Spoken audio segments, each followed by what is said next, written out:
Travel writing is about writing one's experience of traveling and visiting Thailand places. As a general writing, it is as old as the 2nd century, and travelers to Greece recorded their experience in the form of a diary. With the inventions of new techniques of irrigation and sea voyages during the 9th and 10th centuries, travel writing became popular as a more number of people begin to explore new places on the globe. Soon such trips started getting royal heritage and support new adventures in colleges, where even commission.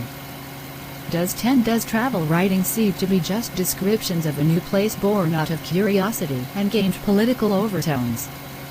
Now, even after much of the earth has been explored, and almost every piece on this earth has been written about, its popularity has not waned, as can be seen by the immense viewership it has on modern media like TV and internet.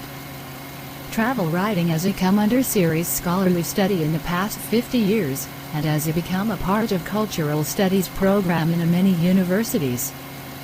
Travel writing is no longer viewed as a product of some innocent curiosity or an attempt to understand and align culture objectively. Rather, this narrative is a telling comment on how culture gets represented by another, and in the process of subtly uphold some cultural values as somehow superior and universal than the others.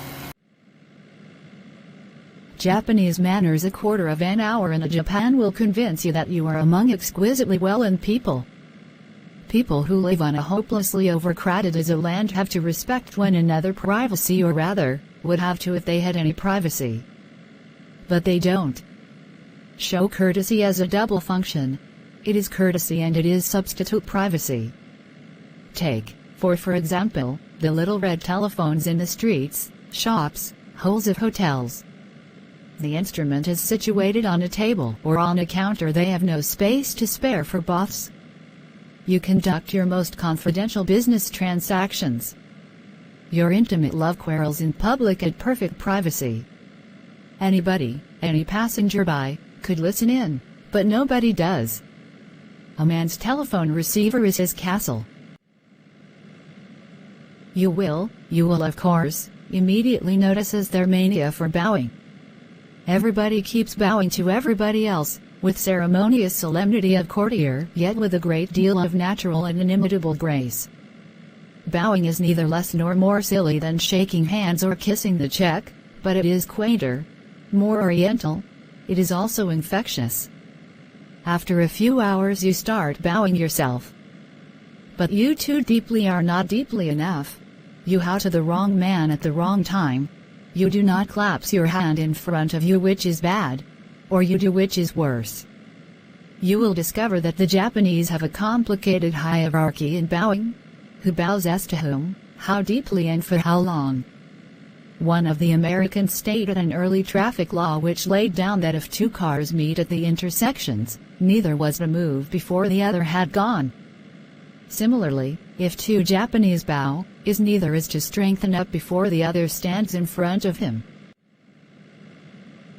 A little complicated to us. They manage it without difficulty, and even the smallest difference in rank, standing, age, social positions will be subtly reflected in that split second one man's bow is shorter than others. In many cases there are clear-cut differences in the positions and no difficulties. The basic rules inside the family. The wife bows to her husband, the child bows to his father, younger brother to the elder brothers, the sisters bows to all brothers of whatever age. I saw babies carried in a Japanese style on their mother's back in clever little saddles, and whenever mother bowed, baby bows too. Somewhat as condescendingly, from majestic height. Japanese store employee bowing girls who stand at the top of the escalator and whose only duty is to bow deeply and deferentially to all and sundry.